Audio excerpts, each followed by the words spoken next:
మరి ఏం చెప్పాలో నాకైతే అర్థం కావట్లేదు. ఎందుకంటే మీరు చూపించినటువంటి ఫుటేజ్ గురించే నేను గతంలో ఏం మాట్లాడానంటే చాలా స్టడీగా ఫర్మ్గా ఆయన డ్రైవ్ చేసుకుంటూ వెళ్ళిపోతున్నారు అని మీరు చూపించారు. నేను దానికి ఒక బయట వచ్చిన వీడియోని చూపించాను. దానిలో స్పీడ్గా వచ్చి సెల్ఫ్ యాక్సిడెంట్ చేసుకుని పడిపోయినటువంటి అంశం చూపించారు మీరు. మరి ఏది నిజం? మొదట మీరు విడుదల చేసింది నిజమా, తర్వాత తను యాక్సిడెంట్ చేసుకుని నిజమా? ఏది నిజం? రెండిట్లో ఏదో ఒకటి నిజమైతే మరి రెండో తప్పే కదా.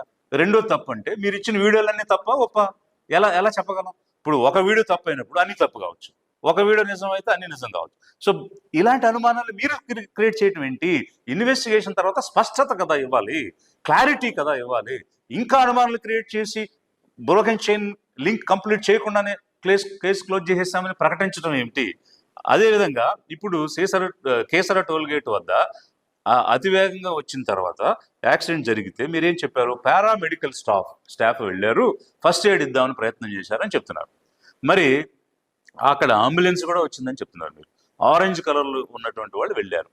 మరి ఏది నిజం అనేటువంటిది ఒకటైతే, అక్కడ మీరు చూపించిన రెండిటికి మీరేం చెప్పారంటే, మరి స్టాఫ్ వెళ్ళారు కదా, ఫస్ట్ ఎయిడ్ జరిగిందా, ఏం జరిగింది, దానికి ఎంత టైం అయిందని మన పత్రిక విలేకరులు అడిగారు.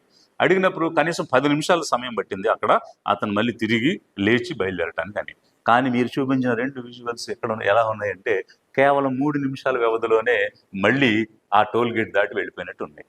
10 నిమిషాలు పట్టిందని మీరే చెప్పి విజువల్స్లో 3 నిమిషాల్లో అతను టోల్ గేట్ దాటి వెళ్ళిపోయాడనంటే ఇంత contradictory statements investigating team of police officers ఇర్రెస్పాన్సిబుల్గా ఎలా చెప్తారు పబ్లిక్కి? ఇదేమైనా చిన్న విషయమా? ఒకవైపు 4 కోట్ల మంది అక్కడ, 5 కోట్ల మంది ఇక్కడ, 9 కోట్ల మంది ప్రజలకు సంబంధించిన అంశం ఇక్కడ నడుస్తున్నప్పుడు ఒక బాధ్యతాయుతంగా ప్రతి అంశాన్ని ఇన్వెస్టిగేట్ చేసిందని చెప్పాలి కదా. అది లేదు. అదేవిధంగా